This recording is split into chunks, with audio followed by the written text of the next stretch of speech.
Assalamu alaikum and welcome to another Mr. Islam Answers Back live show. Today we're going to be talking about the situation that we've been seeing being reported about China and its mistreatment of the Uyghur Muslims or Chinese Muslims. Let's give everyone a few moments to join in. Let me send out a few tweets so people know that we're live right now. Let's see.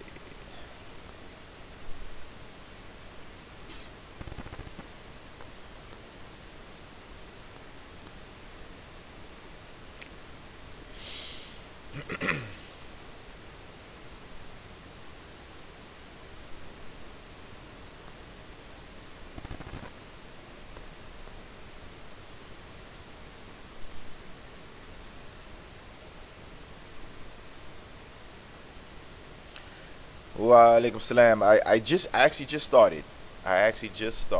So you came right on time, right on time. Let me just send out a few tweets, let everybody know that the show is live. All right. And let's see here. Here we go. Yeah. All right. If you can share with others, let them know that we are now live on the air. Let's get some people to join in this discussion and check us out.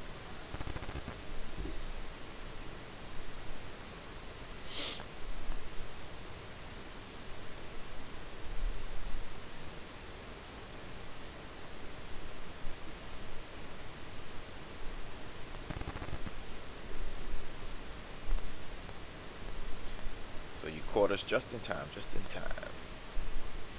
So yeah, as I said, we're going to be talking about the situation with China and its human rights violations against Muslims.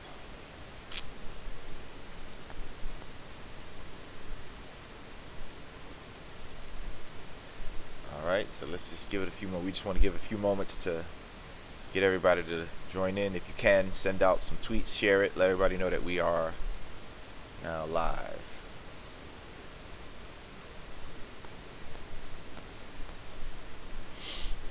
All right.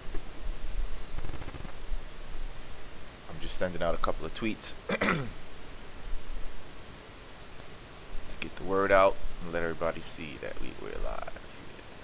Oh my God, this thing keeps sending that.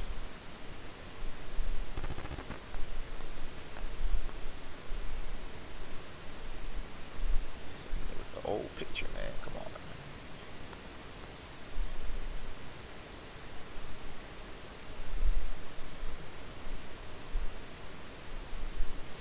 At least once every week.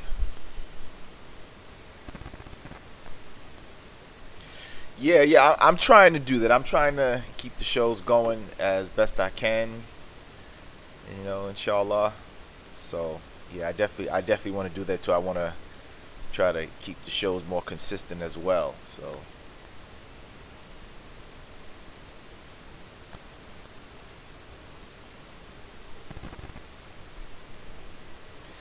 So yeah, I would like to be able to do that also once a week. At least once a week, yeah. At least once a week. That would be good.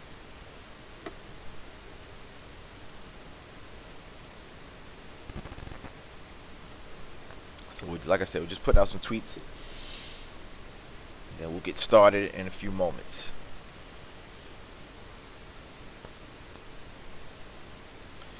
We shall be starting in a few moments. Just a few moments.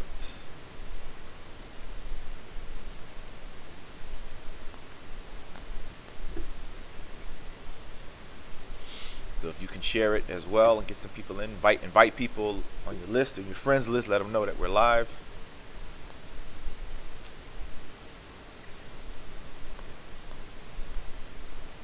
This thing is showing.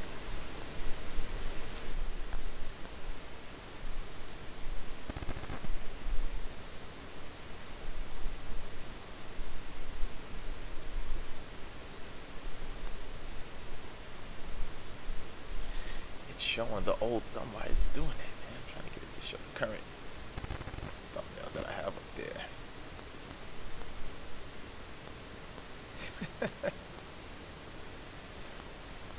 Inshallah, we'll have to talk about that on another subject. I don't want to distract from the subject, bro. I don't want to distract from the subject that we got planned right now.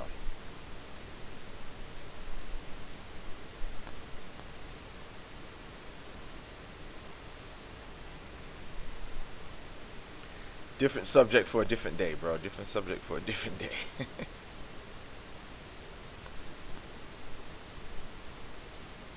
Man, I'm trying to send this post with this thing, but it keeps like showing the old thumbnail instead of the current thumbnail that I have. You know what I'm saying? I'm like, what's going on, man? Let me see something.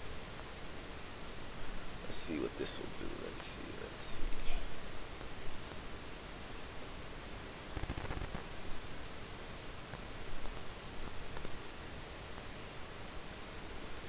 See if this will work.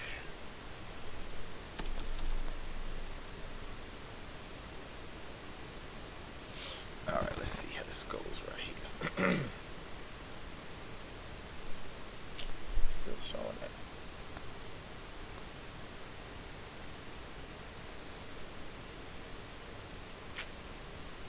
Oh, I don't know why it's doing that.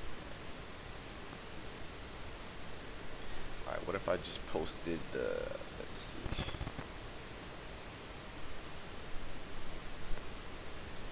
If I just posted the live, what would happen?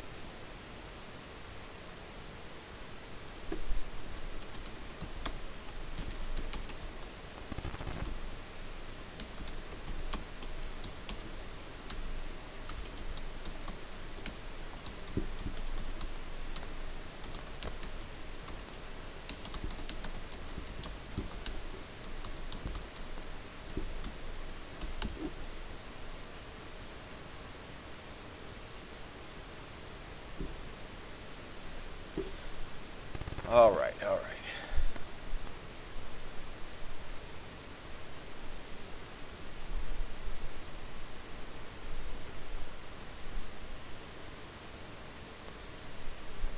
No, what I'm saying is that that subject is not, it's not relevant to what I'm going to talk about right now. So I'd rather leave that for a different day, because it's not in line with what I'm talking about right now. All right, let's get to it, and then others will join in as we go along. All right, so like I said, the discussion today is dealing with the situation with China's Chinese Muslim population. And, I've been seeing a lot of reports about it over the last few months, I would say. Right? Been seeing a lot of reports about it over the last few months.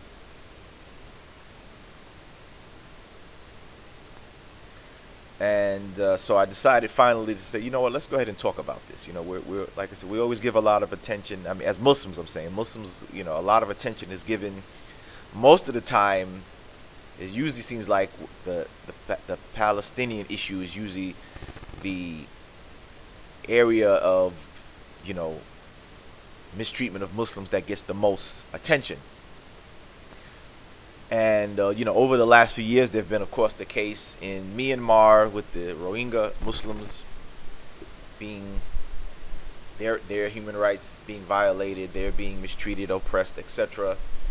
And now there's a lot of talk about what's going on in China. And the thing with China, there's been talk about it over, every once in a while I've seen some reports that they would stop, that they had allegedly prevented Muslims from, trying to stop them from practicing fasting during Ramadan and things of that nature.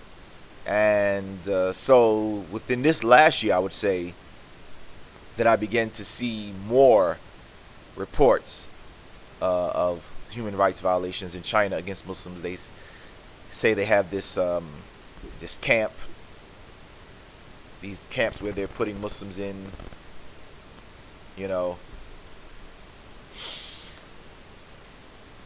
and you know, their people are calling it some kind of re-education camps, where I guess like they're trying to, they make it sound like they're taking Muslims in, putting them in these camps, and I guess kind of brainwashing them to be in conformity with the communist Chinese society, basically, is what it sounds like. Right? That's what it sounds like.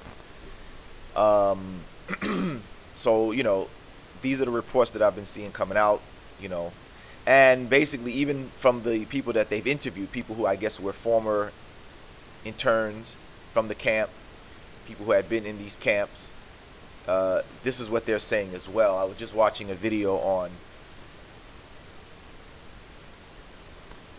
CNN when they were interviewing some of these people, and this is what they were saying. Now, of course, Beijing denies that this is happening, right? Beijing denies that this is happening. They don't deny the camp, though. They say that, yes, the camp is real, but these are supposed to be vocational education centers, you know, where they say that they're just educating the people, you know, on how to get jobs, vocational skills, and things of that nature. That's what they say. But people who have been in these camps are saying something different. They're saying something different. And there have been protests going around in other countries of people protesting, asking China to, you know, stop it. Things such as that. I want to show you that video. Let's see if we can see that video. Yeah, this video right here, that interviews some of these people, and we get to hear what they have to say. So here, take a look at the video.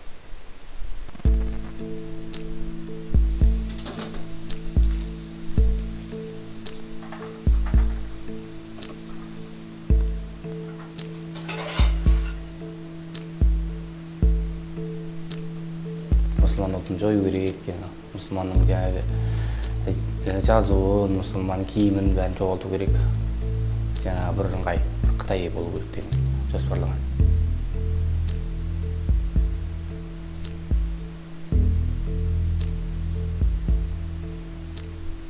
The Chinese government has long treated the Turkic Muslim population of Xinjiang with disdain and hostility. It considers their distinct identity, their religion, their culture, their language, as evidence of political disloyalty, of separatism.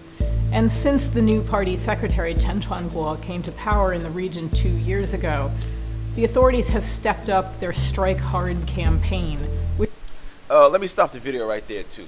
You know, and of course, I guess this is, China has always been like, it appears since they've been communist, that this is how they've been, where they want this like uniformity.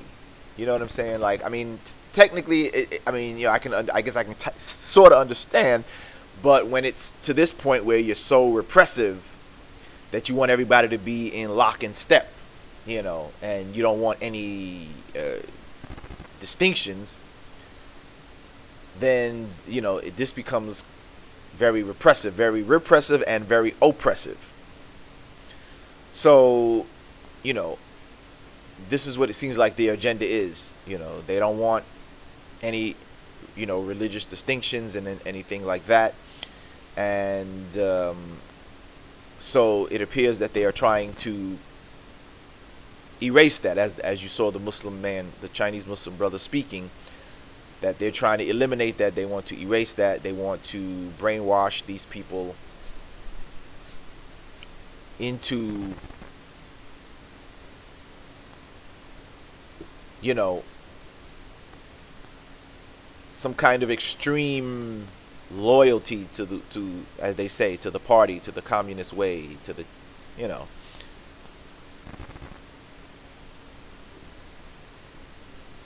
I'm going to play some more of the video. Let's watch and listen. Which is designed on paper to eradicate terrorist threats, but in reality is being used to justify massive abuses across the region, including the establishment of political education camps in which people are forced to swear their loyalty to the party and the government.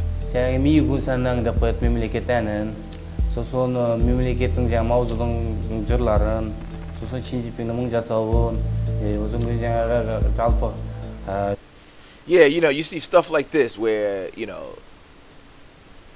you're learning the national anthem and you're learning slogans to praise the leader and all this kind of stuff like that. I mean, it sounds crazy that this is happening in this day and time, but clearly, in a society like that, when you're trying to, keep the people's minds under control and keep the society under control, yeah, I guess that's the type of stuff that goes on. And it's almost similar. I mean, of course, the United States doesn't go to that extreme, but you can see you can see some parts of that. Like, for example, with the Colin Kaepernick and his kneeling during the national anthem, and how a lot of people in the American society don't like that. They don't want him to do that.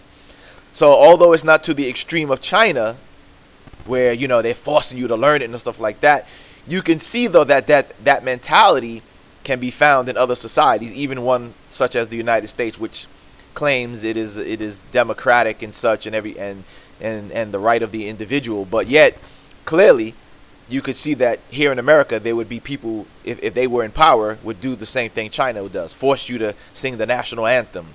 Force you to stand for the flag and all these kind of things like that.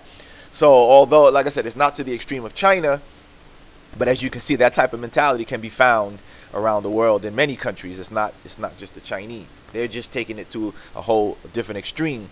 But clearly, with the example of Colin Kaepernick here in the United States, who a lot of people are upset about him kneeling during the national anthem and saying that he should stand and you shouldn't be able to do that kind of thing, you could see that, it could happen. It could happen anywhere if you let those type of people get into power. You know what I'm saying? So, that's the one thing that I can say that I do appreciate about the United States, is that it does give you that freedom, even though you have people, like I said, people who don't like it and hate it. And if they, like I said, if they had the chance, and there have been statements of people here saying that they, if they had their way, yeah, they'd make you stand for it. They'd make you stand for the national anthem and the flag and all that kind of stuff like that. So, but again, it's just that China has taken it to a whole far extreme, and it's against Muslims. Let's finish the video.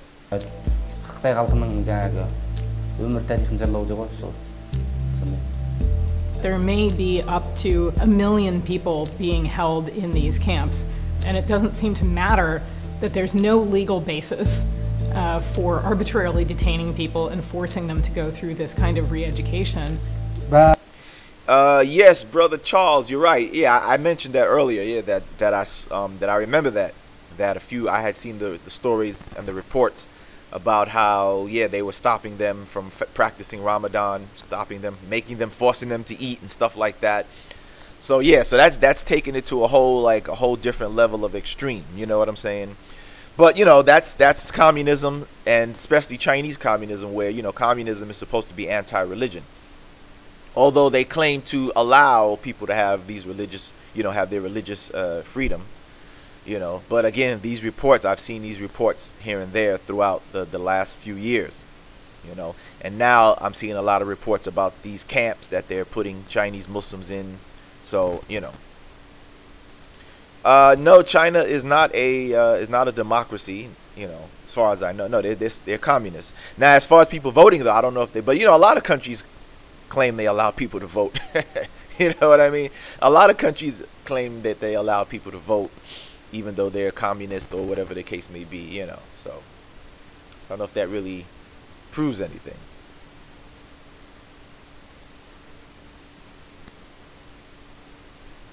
Yeah, you know what I'm saying? So, yeah, this is something that they're doing to Muslims now. And, and also I wanted to point out, too, is that, see, this is the kind of stuff that will create rebellion or resistance. You see? So if you start hearing about quote unquote terrorist attacks going on in China, then we can point to, and I'm not justifying that, but I'm saying this is the kind of stuff that creates terrorism, right? This kind of oppression like this, especially so extreme, this is the kind of stuff that creates resistance fighters. So if in the future you start hearing about resistance fighters doing attacks in China, you'll know why. You'll know why. It's stuff like this. When you try to repress a people and violate their rights, eventually this is the kind of stuff that will cause a backlash. So I don't want to hear in the future that, oh, it's Muslim extremists, oh, it's because Islam teaches this, oh, it's because no, we don't want to hear that in the future. If we start hearing about resistance attacks going on in China, remember, this is why you hear about it. And this is really the cause of all resistance attacks. See, a lot of these places like to try to play and act like, you know, they blame it and say, oh, it's the ideology. No. It's because of these human rights violations. It's because of the oppression or repression that causes resistance fighters to grow or to exist. Right? That's what causes it. So again, I just want y'all to remember my words. If we start to hear about resistance attacks going on in China, remember, this is what caused it. It's always cause and effect. Remember, it is because of this extreme repression of the Chinese Muslims that caused resistance attacks to take place in China. All right, so if that happens, if you start to see reports of that, remember, it did not happen in a vacuum. Remember, it's not because they read the Quran. Remember, it's not because Islam teaches such and such. Remember, it is because of the extreme mistreatment of these Chinese Muslims. Okay, remember that. Remember that. Okay, just remember that. All right, I want you to remember that. Remember that. Now, yeah, what Charles is saying is right. China practices, yeah, they do practice a form of capitalism, but they're still communist, right? So they are, you know, they have been. I've seen documentaries about how a lot of Chinese are getting into different businesses and making money and becoming rich and stuff like that. So yeah, China is allowing a type of capitalism to take place, although they're still communist. So I guess it's a combination of both. I guess it's a capitalist communism or communist capitalism, some type. But yeah, they are allowing, you know, they are into trying to make some money. You know what I mean? So they are trying to make some money, but still their ideology is still communism to a certain form. I guess they've taken the other forms, the other attributes of communism, such as the you know, yeah, they used to be true communists, right? But now they are implementing some capitalist you know, ways, methods, capitalist methods. But before, yeah, they were like true communists. Now they changed and they realized, you know, let's make a little money. Let's make some money. You know what I mean? Let's make a little bit of this money. And so that's what they're doing now. So yes. All right. Let's finish up this video.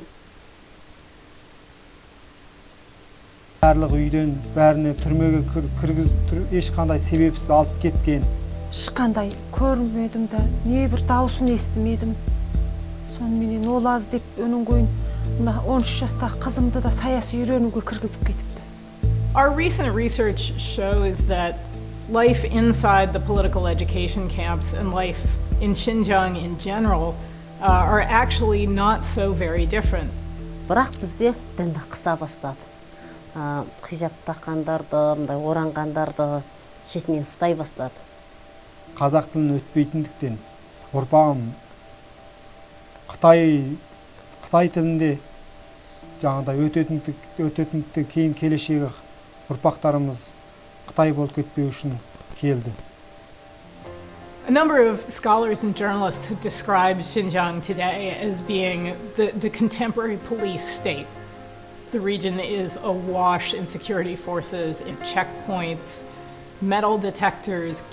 It's almost impossible to do anything outside the line of the authorities' sight. Камера деген жетеді. Мысалы, бір сағатта жететін жеріңе азыр деген жарым күндәрін жетесің. Ана жерге барып бір түсі удостоверениең көзіңді, денеңді тексерде берсең, 10 метр жерге жүр. Sounds almost like Palestine, doesn't it?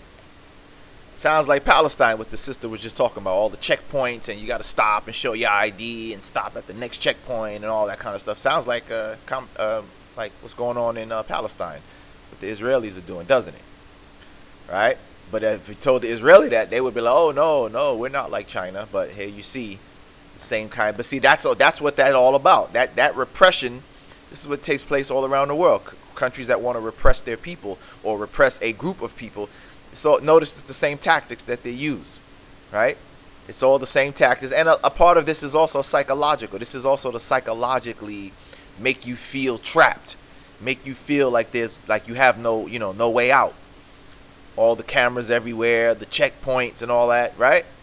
So this is to make you feel like you have no way. There's no way, right? To psychologically also make you feel imprisoned, psychologically make you feel locked in, locked down. See, this is what this is all about. All these checkpoints and stuff like that. So it's the same thing in Palestine, right? Same thing the Israelis do to the Palestinians is what the Chinese are doing, right? Different countries, different ideology, but yet the common denominator is what? The mistreatment and oppression of a different group of people that you consider a different group of people. Same tactics used, different ideologies, right, between Israel and China. But notice same common practices to mistreat the people who are considered the others. So this is a problem in humanity. This is a problem in humanity. Let's let the video continue. Bir сақ шыққана одан бітті-ау десең, тағы 10 метр жерде сен сол нені қолың ұстап жүресің ғой, жан қалтаңа самайсың қалтаңа. Кешке шейін тексереді бізді. Қандай өмір сүреміз?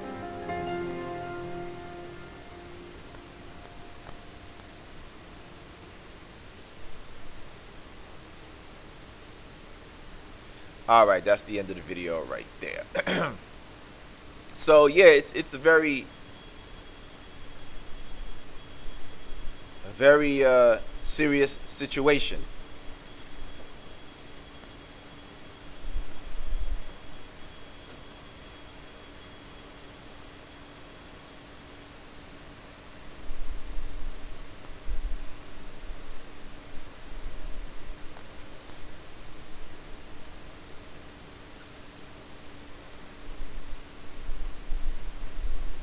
Very serious situation that's going on there. And we definitely need to speak out more about these things. Can't just be Palestine. We got to talk about places and other places around the world where our brothers and sisters are being repressed and oppressed. And the other thing that's unfortunate, that I'm disappointed in the Muslim countries, is the silence on it. As far as like government, I'm talking about like, Muslim governments doing anything about it. You know what I mean? There have been cases of other countries, getting involved and protesting and things like that. Like I saw an article about Indonesia. Indonesia was protesting, but I don't know if it was the Indonesian people or the government. You know what I mean? Or maybe a combination of both. I saw one article that said Pakistan had also blasted China, but then I saw another article where it showed that some Pakistani official was defending, was basically defending China, saying that nothing's happening and stuff like that. So I don't know. I don't know as far as that's concerned, what's going on. Now, the other thing that we see, though, is clearly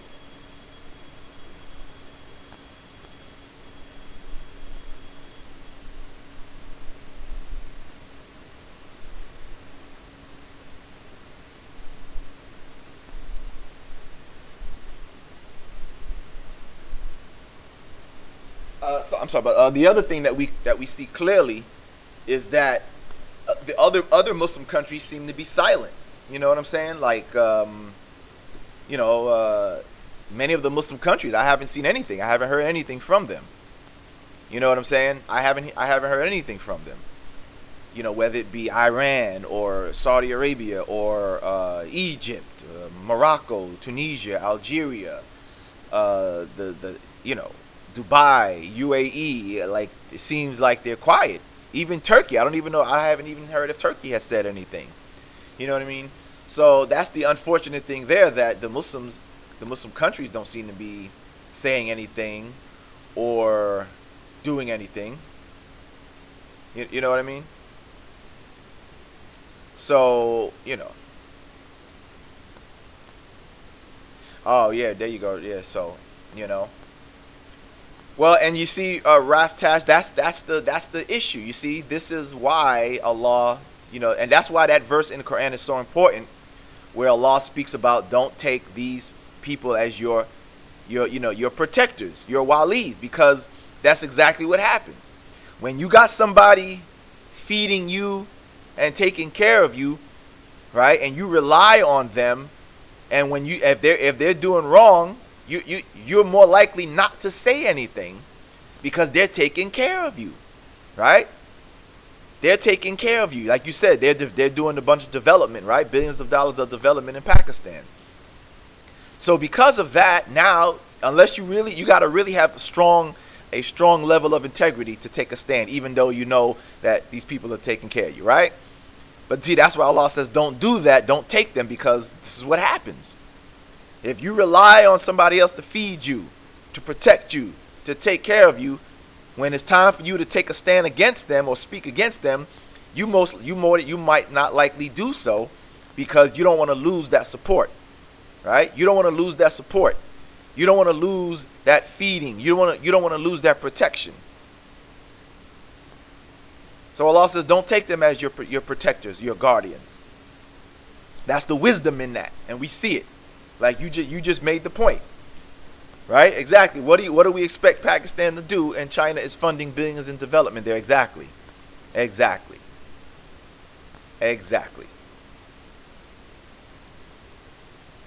But see, Pakistan shouldn't be in that situation. The Saudis got billions. The Gulf states got billions. Why can't they work together as Muslims and get the billions from each other and build up their develop themselves through each other? Right? Why are they divided like that? You see? Why are they divided like that?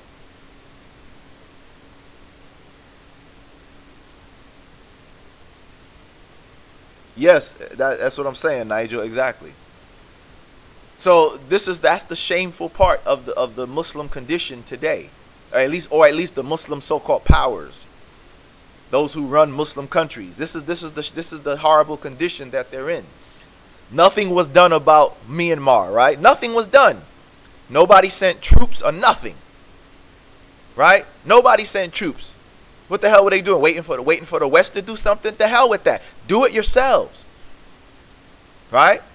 Be like America and take a stand and form a coalition. I've said this on other videos. Form a coalition so that way when Muslims' human rights are being violated, you can do like America does and get a Muslim coalition together. Get a Muslim version of NATO or something like that. So that way when Muslims have problems, you can come together and defend or rescue or help or send troops or something to help the Muslims, man.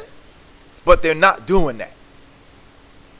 And that's the shameful condition. That's why when people talk about this so-called Islamic threat, is BS, man. Ain't no damn threat coming from no Muslim country. Not a damn one of them are a threat to any power. Right? So when I hear that talk about, oh, the Muslim threat, BS, ain't no damn Muslim threat nowhere. Ain't no Muslim threat nowhere. Muslim countries are weak. They're weak, man. So these Western people, you don't got nothing to worry about. You don't got nothing to worry about. Ain't no Muslim country a threat to any Western power at all. The Muslim countries are weak and in a despicable, lowly condition, man. Couldn't even do nothing about Myanmar, man. I mean, like, wow, really? They couldn't do anything about Myanmar. I mean, really? Although I think they could have, but they didn't. They didn't. They're buying all these damn weapons. Saudi Arabia just made, when Donald Trump first got elected, they made some $1 billion or several $1 billion arms deal.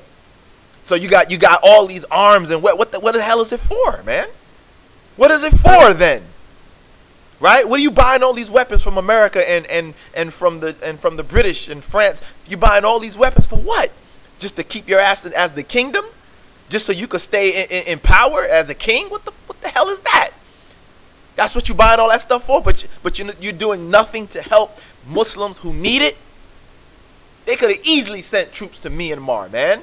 They could have easily formed some kind of Muslim version, like I said, Muslim version of NATO or something, where all the countries have, put together some troops and send them to Myanmar and rescue the Muslims being slaughtered in Myanmar. But they didn't do anything, man. It's shameful, bro. It's shameful, brothers and sisters. Man, it's shameful and it's sad.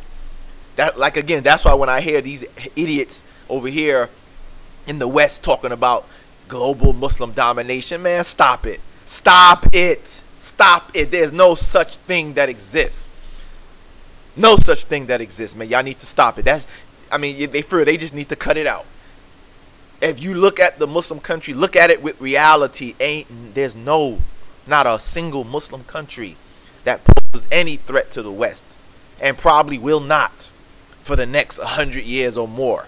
At the rate we're going, there will be no Muslim. There's no Muslim domination nowhere. And I'm not that I'm advocating for that anyway, but I'm just saying the point is that this is the claim that they make, but it doesn't exist. I'm telling you, all you haters out there, stop that lie. It doesn't exist. The Muslim countries are weak. They're weak. Look they couldn't even do anything about little Myanmar, man. Nothing was done. I mean, did they even do sanctions or anything? Did any Muslim country do anything? Did they even place sanctions on Myanmar? Did they, an embargo? Anything? I didn't hear anything in the news from any Muslim country do anything to Myanmar at all. I didn't even really hear a word. I didn't hear none of the leaders of Saudi or Egypt or Iran or Algeria or Tunisia, Morocco. I didn't even hear the leaders even speak out. I may have to do a search, but I didn't see anything reported that any of them said anything, let alone do anything. Right? Let alone do anything. So it's wow, Yeah, right. You saw that, right. I talked about that back then in that debate against David Wood about is Islam a threat to the West. I made that same point in that debate as well. That this is all hype, man. No such thing. There is no Islamic threat. It's no Islamic threat at all, man. It's no Islamic threat. And there's not even an Islamic challenge, man. The Muslim countries, they're not even a challenge to the West. They're weak. Weak and pitiful, man. And I'm sorry to have to say this, but that's the reality. That's the truth. That's the truth. Weak and horrible. You don't know how to treat your own people. Your people are running to other Western countries for a better way of life. That's a damn shame, man. That's a damn shame that Muslims have to go look for a better life in a non-Muslim country, man. Muslim countries should be ashamed. Ashamed of yourselves, man. That you can't even provide a decent life for your people, man. You can't even provide a decent life. You're supposed to be the beacon, right? Muslims are supposed to be the beacon of light and hope. We used to be that, right? The Muslim countries used to be the place, and I'm talking about way back in the past, where people could come. They used to come. History tells us that people from Europe used to come to the Muslim lands to learn.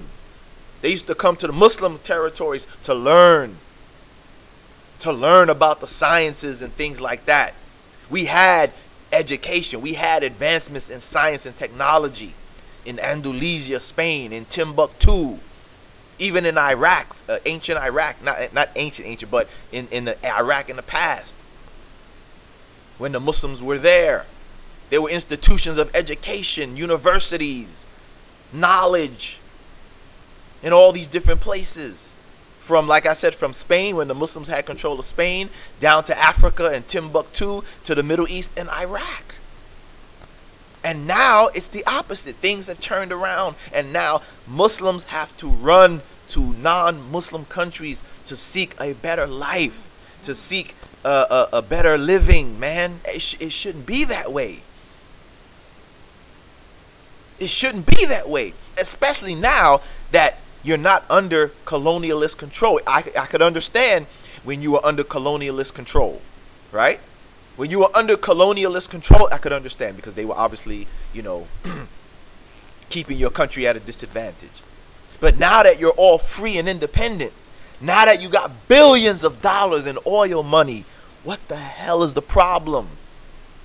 Now that you got billions of dollars, sometimes, you know, there've even been reports that sometimes America even borrows money from Saudi Arabia or you know what I'm saying? They got so much money that sometimes America has been shown to borrow money from the Saudis. If you got it like that, why can't you provide better living where Muslims don't have to run to Western countries, man, to seek better life, to seek a living wage, good jobs and employment? Come on, man, what's going on? The refugees from Syria, they shouldn't have to go begging Europe for a place to stay. They shouldn't have to beg America for a place to stay. The non-Muslims should not be tasked with taking care of our refugees, man. Every Muslim country should be able to provide that. The Muslims shouldn't have to go begging the Western countries for anything, man. They shouldn't have to do that. And then have to go there and face the discrimination and the racism that they face. Right? Isn't that sad? That Muslim refugees have to go to beg Western countries to take them in, and they're not wanted there, man. They're not wanted there. But they have to go and beg Western countries to take us in, to feed us and provide jobs and safe place, safe living for us. When it should be the Muslim countries. There's enough Muslim countries that should be able to provide that. All those Muslim countries should be able to provide some safe haven for the refugees. From Morocco all the way to the Middle East, Sudan, Indonesia, Malaysia, Iran. I mean, even Iran, man. Bangladesh, Pakistan. Plenty of Muslim countries, man, where we could be able to absorb these refugees. But instead, they're coming to the West. They're running to the West. Man, that's shameful, Muslims. You're not looking good. Exactly, Charles, exactly. You're not looking good, Muslims. You're not looking good, man. And then, you know, when the haters make that claim, they got a good point. You can't deny it. When the haters say, you know, then why are y'all coming to our countries? They got a point, man. They got a point. They got a good point. Why are you? But of course we know why, right? So it's really sad. And you know the other thing too. Let me be fair. Let me be fair, in that also too, some of these countries, they have puppets in power. So let me be fair. Let me be fair also.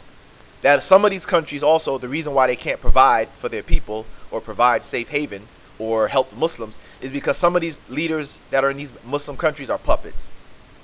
They're puppets of the West. So that's another reason too. So let's take that into account as well. Let's take that into account as well.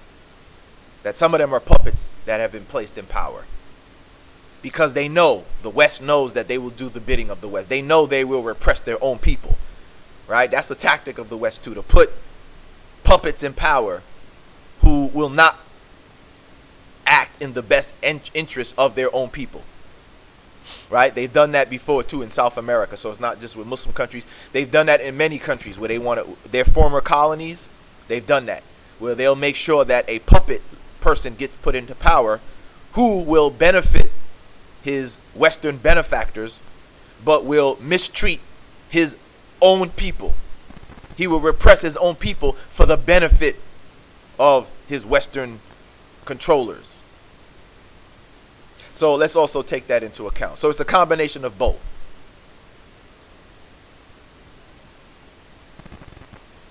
Yeah, that might be part of it too, but that's what I'm saying, Charles. That's part of the problem. The Muslim countries should be good places to live. Muslim countries should have, you know, the good amenities and good lifestyle. It's not impossible. Look at that. Look at the Gulf states. They got money, man. All that oil money. Golden Mercedes. I've seen videos where they got gold-plated Mercedes Benz, bro. I seen one Mercedes diamond studded. That's how much money they got. Diamond studded. Not even the rappers in America can get something like that. A diamond studded Mercedes Benz, bro. The police cars are Lamborghinis and Ferraris. There's no American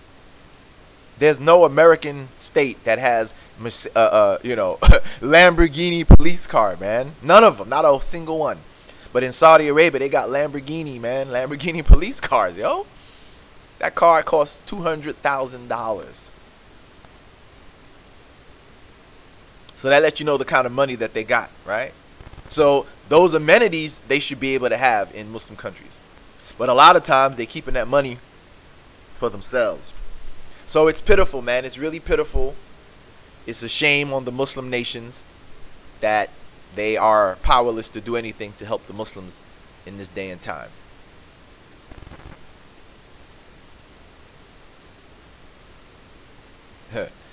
Yeah, well, that's also sad too, bro. If that's the case, that's also sad too, man. You know what I mean? That's also sad. But that's the condition of the Muslims. That's the conditions of the Muslims. You know. And you know what? That reminds me of that prophecy that's related, that's attributed to the Prophet, peace be upon him, where he says about the, in the later days, that, he basically was speaking about the weakness of the Muslims in the later days. So that prophecy obviously has come to pass. That the Muslims are, as he says, they would be many. Because the companions that asked him, they said, why would he said that the people would, the enemies of Muslims or whatever would attack the Muslims like a pack of wolves or a pack of dogs attack a bull. And his companions had asked him, is it, will we be few in that time? And he said no. He said no, we would be many in that day and time, but weakness would be in the Muslims. And clearly that is the condition. We are many. We are many. We are many indeed. We are many indeed. But we're weak. As a ummah, as a nation, as a people, the Muslims are weak. So much so, like I said, we can't, the Muslims haven't even been able to help defend or rescue the Muslims in Myanmar, the Rohingya Muslims. Haven't been able to rescue the Palestinians. Can't do anything about China. Can't do anything, man. I mean, even can you even do some kind of economic sanctions or something? Something to show that you're not happy with what China's doing. Something, man. Can you do something? If you don't want to rescue, can you put a sanction? Yeah, Kashmir also. Can you put an embargo? Can you do something to at least show that you're dissatisfied with what China's doing, or what you know what I mean? Like something, man. Put a sanctions on them. Put an embargo. Something. Stop selling them oil. Make them pay some kind of way. Punish them some kind of way. Withhold your oil from China. I know they need that oil, right? Withhold your oil or something. Raise the price. Something to make them, to move something, man. It's pitiful. It really is pitiful, man. It's sad. It's sad. It really is sad, bro. You know what I mean?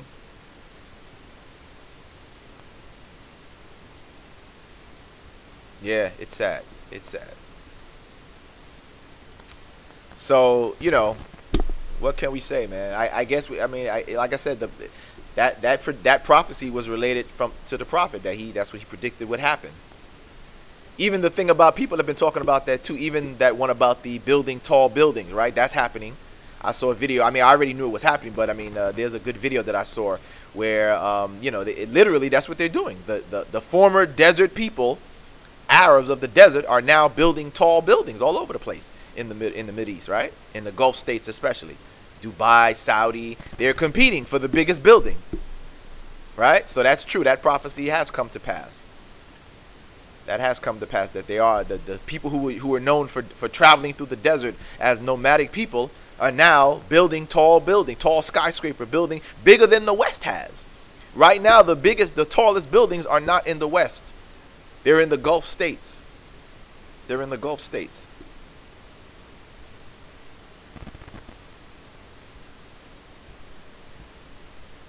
So it has come to pass.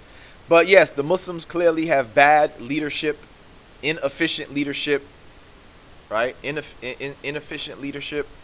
And because of that, the Muslims are in a weakened position. Their countries are weak. They can't do anything. They're not doing anything. And that's the sadness of it. So, like I said, I just wanted to talk a little bit about what's happening to our brothers and sisters in China. And it's just a sad state of affairs. It's just a sad state of affairs for our brothers and sisters in China. Yeah, it's been happening for a while, Nigel. It's definitely, it's definitely been happening for a while. So yeah, that's definitely been happening for a while.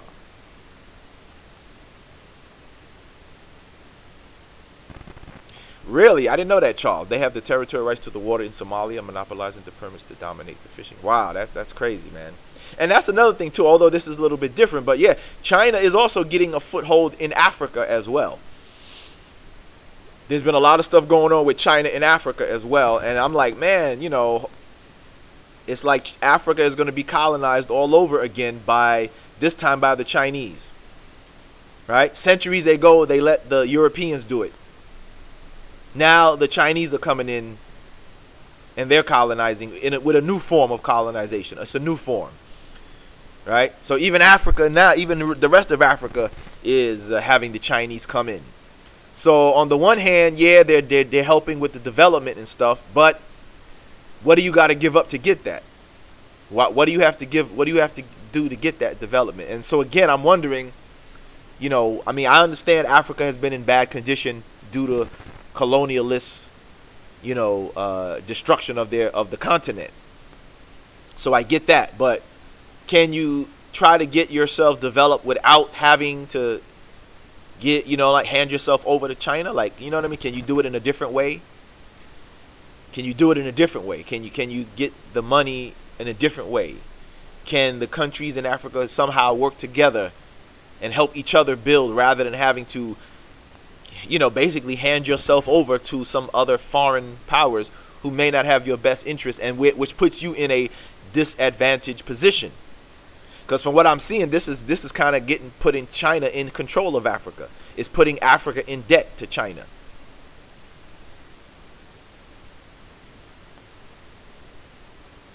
Yeah, Nigel, that's what I'm saying. You know what I mean? That's what I'm saying, you know?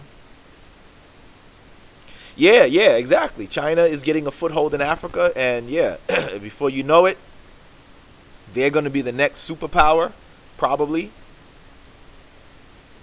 And Africa is going to be once again is going to be dominated by another foreign. This time it'll be the Chinese instead of the white man dominating. Now the Chinese man will dominate you. Wa alaikum salam. Wa alaikum salam. Dabat.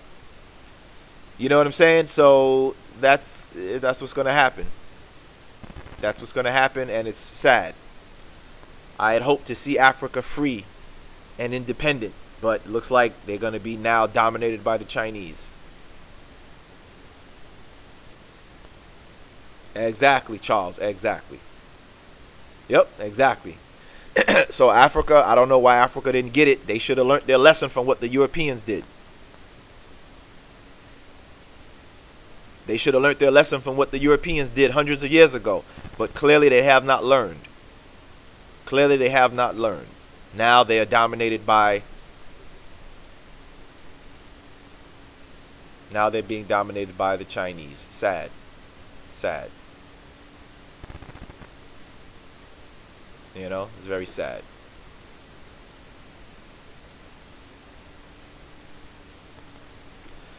So, brothers and sisters, we're going to go ahead and end it there. I appreciate you all checking in. Stay tuned, brothers and sisters. I think I'm going to do another show today, inshallah.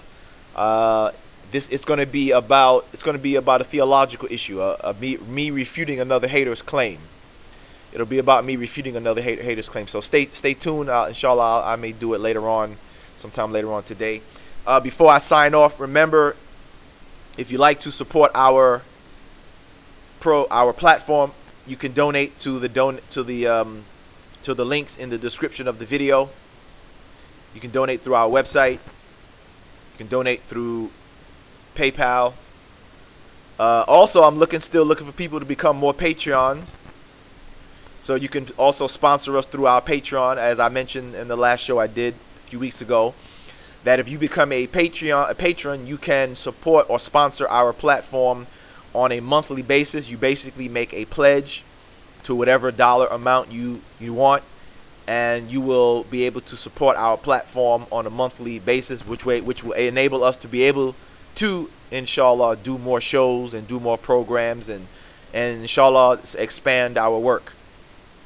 So if you're interested, please avail yourselves of the links in the description of the video, and you can help fund our platform, our programs, and the work that we do in refuting the haters against Islam, defending Islam, and things of that nature. I would greatly appreciate it, and may Allah reward you. So once again, you can utilize those links in the description of the video.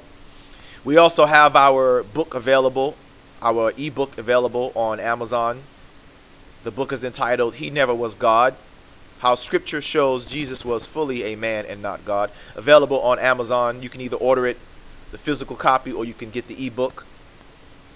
We also have our digital video book entitled Taqiyya, The Lie They Made Against Islam. It is a DVD. You can order it, and that also helps support our platform as well. All right. So yeah, inshallah, I think I'm going to do another show later on today. So be on the lookout. If you haven't, make sure you click the button, the bell, so that way you can get notifications whenever I come on live. That way you won't miss out on the show, right? You won't be able to miss out on the show. So there's a little button, there's a little bell symbol under the video. I believe it's on the right-hand corner of the video. Under the video, click on that, and that will get you linked into whenever we do a show. You'll get a notification that we are live. All right. So I appreciate the brothers and sisters for coming in to check out the show. And like I said, be on the lookout. Maybe in a few hours, I'll do the next show later on. Okay. So be on the lookout for that. All right. All right. So that concludes the show for today. Well, for now, like I said, I'll probably do the other show later on. So that concludes this episode of the Mr. Islam Answers Back Live, discussing China's human rights violations against Chinese Muslims. All right, brothers and sisters. See you in a few hours. Assalamu alaikum.